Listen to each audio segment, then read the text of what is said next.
म्हणजे एक आई आपल्या जगासाठी, जगामध्ये जे काही चालेल त्यासाठी काय करू शकते.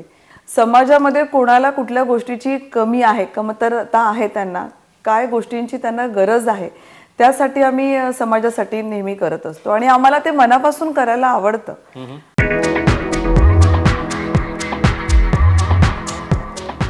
Hello everyone, this is Shreyas. Can be टॉकच्या आजच्या ह्या एपिसोडमध्ये तुमच्या सगळ्यांचं परत एकदा स्वागत. आज आपण एका अशा व्यक्तिमत्वाला भेटणार आहोत ज्या स्वतः एक ऑन्टरप्रेनर आहेत, बिझनेस वुमेन आहेत आणि त्यांनी रिसेंटली इंडियाला वर्ल्ड टुरिझमसाठी रिप्रेझेंट केलं. त्या जिंकल्या, हरल्या, काय झालं मी कशाला सांगू, त्यांच्याच तोंडून ऐकूया. So let's welcome Harshala Tamboli. नमस्कार. तुम्ही आज आमच्या एपिसोडमध्ये आल्याबद्दल तुमचं खूप खूप तुमचे आभार आणि स्वागत. सो आपल्या प्रेक्षकांना, तुमच्या फॅन्सना हे नक्कीच ऐकायला आवडेल की तुम्ही इंडियाला कसं, कोणत्या प्लॅटफॉर्मवर रिप्रेझेंट केलं आणि तुमचा एक्सपिरियन्स कसा होता. नक्कीच मलाही सांगायला आवडेल. मी साधारणतः पहिल्यापासून, म्हणजे माझ्या लग्नाला आता 19 वर्ष झाली. मला एक मुलगी आणि एक मुलगा आहे आणि आमची 5 जणांची फॅमिली आहे.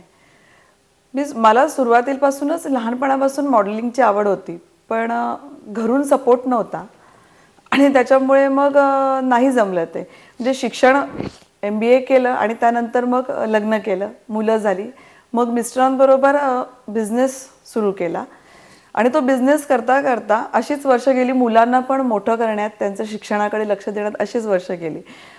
मग मिस्टरांनी आणि मुलींनी ठरवलं की इतर महिला करतात तर तूही करून बघ, तुझी आवड आहे, तुझा छंद आहे, तर तूही तो जोपासायला हवा.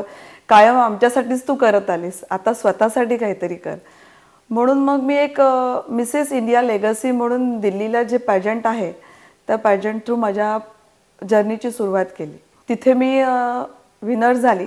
त्यानंतर मग माझी ती धाव आहे, ती झेप म्हणायला पाहिजे, की ती थांबली नाही. की मला अजून असं वाटलं की मी इंडियाला आपण काहीतरी रिप्रेझेंट केलं पाहिजे. म्हणून मग मी मिसेस इंडिया टुरिझम, जे टियारा मिसेस इंडिया आहे, त्यांच्या थ्रू टुरिझममध्ये इंडियाला रिप्रेझेंट केलं. तर ती स्पर्धा आमची होती थायलंडला. त्याच्यामध्ये सर्वात लास्ट एज होतं ते होतं 66 इयर्सची लेडी होती, जी जापानची होती आणि आम्ही दोघी पण रूममेट होतो. खूप सगळ्यांबरोबर खूप छान एक्सपिरियन्स होता तिथे माझा. आणि मी का हे ठरवलं, कारण की मुलींसाठी पॅजंट आहेच, पण स्त्रियांनीही तेवढं पुढे जायला पाहिजे, स्वतःच्या पायावर उभं राहायला पाहिजे. अनेक स्त्रियांची खूप काही इच्छा असते किंवा त्यांच्यामध्ये पोटेन्शियल असतं करण्यासारखं, पण घरच्यांमुळे किंवा समाजामुळे त्या पाठी राहिलेल्या आहेत. तर म्हटलं आपण जर सोशल वर्कर आहोत, आपण बिझनेस वुमन आहोत, तर आपण का नाही समाजासाठी एक प्रेरणा द्यावी. म्हणून मग मी या थ्रू पुढे पुढे गेली. आणि ही किती अभिमानाची गोष्ट आहे की आज आपला एक मराठी माणूस ज्याने आपल्याला वर्ल्ड प्लॅटफॉर्म वरती इंडियाला रिप्रेझेंट केलं. So I think that's absolutely great. पण टुरिझमच का, म्हणजे मिसेस टुरिझमच का? ॲक्च्युली जेव्हा मी बिझनेस सुरू केला तेव्हा मी बोलली माझ्या मिस्टरांना की वीणा पाटील ज्या आहेत, ज्या टुरिझम इंडस्ट्री पुढे नेत आहेत, वीणा वर्ल्ड म्हणून, तर त्यांना मी इन्स्पिरेशन ठेवलेलं होतं. आणि मग मला टुरिझम क्षेत्रामध्ये चान्स मिळाला आणि कोरोनामध्ये टुरिझम इंडस्ट्री पूर्णपणे कोलॅप्स झालेली होती. तर मी बोलली की आपल्याला आपल्या देशासाठी किंवा माझ्या आजूबाजूला जो समाज आहे, जी सोसायटी आहे, त्यांना पुढे नेण्यासाठी, त्यांना जग दाखवण्यासाठी आपण टुरिझम इंडस्ट्रीमध्ये प्रवेश करावा. सो तुम्ही बेसिकली तुमचा जो काही बिझनेस आहे किंवा जे काही तुम्ही ऑन्टरप्रेनर आहात ते तुमचं टुरिझम इंडस्ट्रीशी रिलेटेड आहे? आमचे मल्टिप्लाय बिझनेस आहेत, वेगवेगळ्या प्रकारचे बिझनेस आहेत, पण टुरिझम जास्ती करून मीच पाहते. अरे वा. आणि या अंडर टुरिझम तुम्ही काय काय करता? मी एक सोशल वर्कर आहे. आमची सामाजिक संस्था आहे नारायण लक्ष्मण तांबोळी चॅरिटेबल ट्रस्ट, जी माझ्या सासऱ्यांच्या नावाने आम्ही सुरू केली. आणि त्याच्या थ्रू आम्ही जो आदिवासी विभाग आहे, जो आदिवासी भाग आहे किंवा जिथे गोरगरीब मुलं जी असतात, स्लम एरिया म्हणजे असतो, तिथे त्यांना शिक्षणासाठी जी गरज लागते, त्यासाठी आम्ही त्यांना शाळेमध्ये कुठे कोणाला प्रवेश हवा असेल, ॲडमिशन हवं असेल, तर त्यांची फीज वगैरे वर्षाची जी भरायची आहे ती आम्ही स्वतः हे करतो.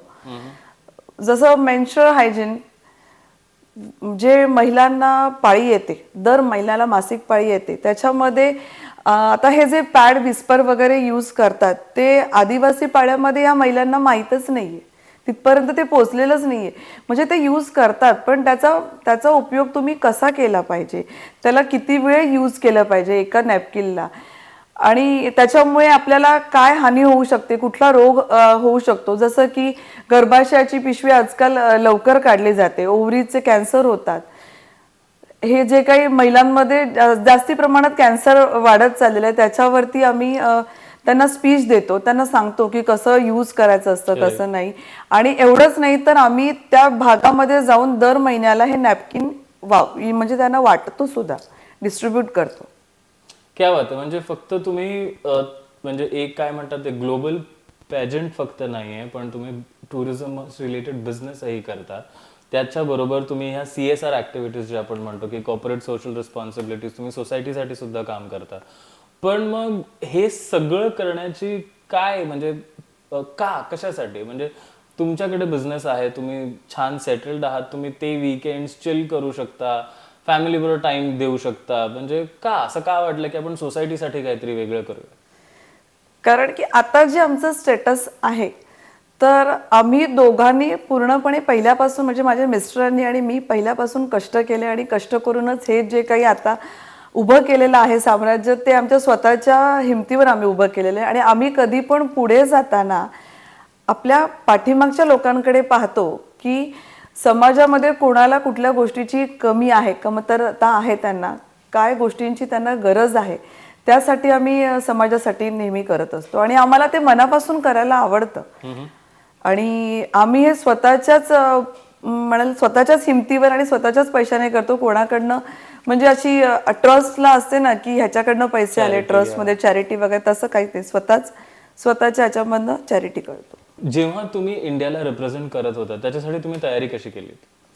ॲक्च्युली मला बॅक पेनचा भरपूर त्रास आहे, गॅप आहे. आणि एवढ्या जवळजवळ 17 वर्षानंतर मी हिल तर कधी यूजच केलेले नव्हते. 5 इंचच्या वरती तुम्ही हिल्स वेअर करायचे. आणि शिवाय मी तिकडे तुम्हाला टॅलेंट राऊंड असतो, टॅलेंट करायचं आहे. तर मी ठरवलेलं की आपल्या जी महाराष्ट्राची लोककला आहे, जी मिस्टर आश्मिक कामटे सर आहेत, तुम्ही तर त्यांना ओळखतच असाल. तर माझी खूप इच्छा होती, जर मी टॅलेंट राऊंड करते तर मग मी त्यांच्याकडनं का नको शिकू. सो तुम्ही लावणी रिप्रेझेंट केली? हो, लावणी रिप्रेझेंट केली की महाराष्ट्राची ती लोककला आहे आपली, त्याच्यामुळे मी इंडियाला लावणी थ्रू रिप्रेझेंट केलं. आणि त्या लोकांना त्याचं फार कौतुक होतं. म्हणजे ते झुमके, तो जो साज असतो, लावणीचा शृंगार असतो, ती साडी जी होती, त्यांना खूप आपुलकी वाटली त्याच्याबद्दल. कसं होतं रिॲक्शन? म्हणजे जेव्हा लावणी किंवा तो ढोलकीचा ठेका वाजायला लागला तेव्हा काय काय तुम्ही आता नावं घेतायत तरी पण माझ्या अंगावर शहारे येत उभे राहिले. तो एक एक्सपिरियन्स कसा होता? म्हणजे जेव्हा तुम्ही लावणी प्रेझेंट करायला सुरुवात केली तेव्हा ऑडियन्सचं रिॲक्शन कशी होती, काय झालं? ऍक्च्युली जेव्हा मी लावणी रिप्रेझेंट करायला सुरुवात करणार, ती सुरू केली, तर माझं जे रेकॉर्डिंग होतं, जे रेकॉर्ड केलेलं गाणं होतं, ते सुरूच होत नव्हतं. म्हणजे मी एवढे टेन्शनमध्ये आलेले की आता मी काय करणार, मी त्याच्यामुळे तर हरणार नाही ना. मला ती भीती वाटायला लागली. एक क्षण असा आला की मी जो मेकअप केलेला होता तो सगळा पूर्णपणे उतरायला लागला. तर मला सगळीजण बोलायला लागले. माझी फॅमिली सुद्धा स्वतः तिकडे होती टॅलेंट राऊंडच्या दिवशी. स्वतः त्यांनी इंडियावरनं फ्लाय केलेलं थायलंडसाठी.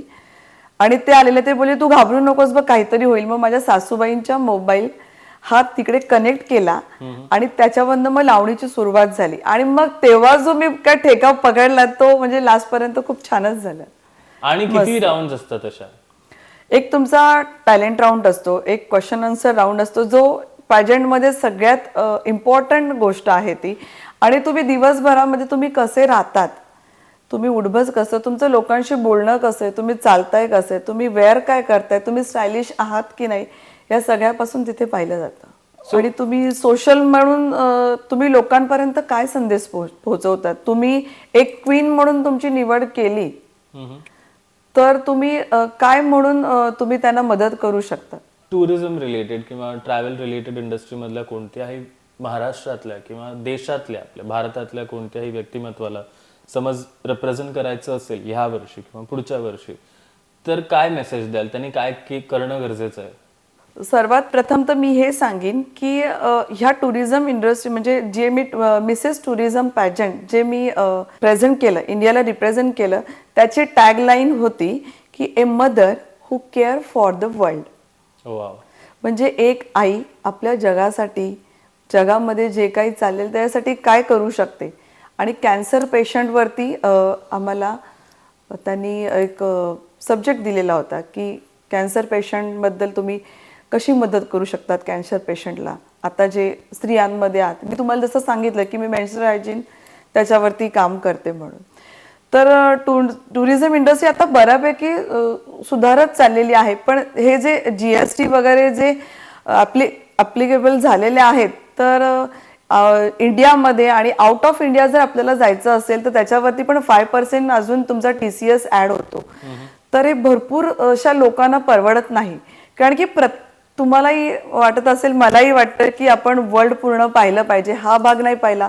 या वर्षी हे पूर्ण करून आलो, थायलंड पूर्ण करून आलो, पुढच्या वर्षी USA ला जायचं का सिंगापूरला जायचं, पण प्रत्येकाची ती कॅपॅसिटी नसते. त्याच्यामुळे त्याच्यावरती काम केलं पाहिजे की हे TCS वगैरे ऍड झाले ते सामान्य माणसाला नाही हो देऊ शकत.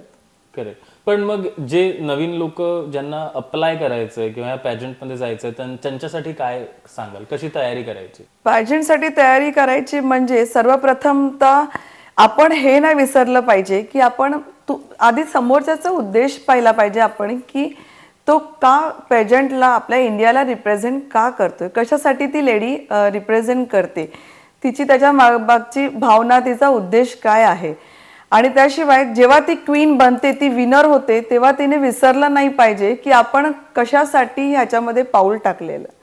कारण की अनेक जणांना मी पाहिलेलं आहे, मी फॉलोही करते की जे तुम्हाला जे एखादं पद किंवा तुम्ही क्वीन झालेत की त्यानंतर ते काम करणं किंवा त्याच्यावरती वर्क करणं ते विसरून जातात.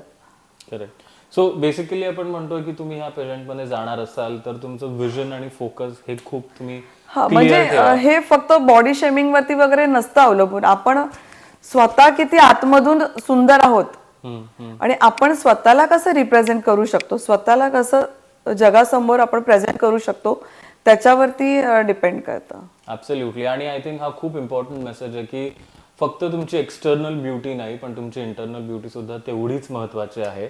आपण हर्षलाताईंबरोबर अशाच गप्पा मारणार आहोत आपल्या पुढच्या एपिसोडमध्ये आणि त्यांच्याबरोबर आपण अजून एका इन्फ्लुएन्सरला भेटणार आहोत. पण आजच्या दिवशी तुम्ही आम्हाला एवढा वेळ दिलात, आमच्यावर गप्पा मारल्यात, त्यामुळे तुमचे खूप खूप आभार. आणि आपण पुढच्या एपिसोडमध्ये भेटूयाच. नक्कीच नक्कीच, मलाही आवडेल. Thank you so much. हे आणि असेच एपिसोड्स बघायला विसरू नका. तुम्हाला कोणाला भेटायला आवडेल हे कमेंट सेक्शन मध्ये नक्की सांगा. आणि हे सगळं आम्ही तुमच्यापर्यंत पोहोचवू शकतो कारण की आमचे सपोर्टर्स ठाणे अमृतालय, आमचे beverage partners, food partners metkut आणि आमची गिफ्टिंग पार्टनर द केकवाली. आणि तिच्याकडनं तुमच्यासाठी एक स्पेशल गिफ्ट आहे. सो तुम्ही जायच्या आधी ते गिफ्ट मी तुम्हाला देऊ इच्छितो. सो हे आहे रसिका द केकवाली याच्याकडून तुमच्यासाठी. Thank you so much. आणि once again thank you so much. Thank you so much.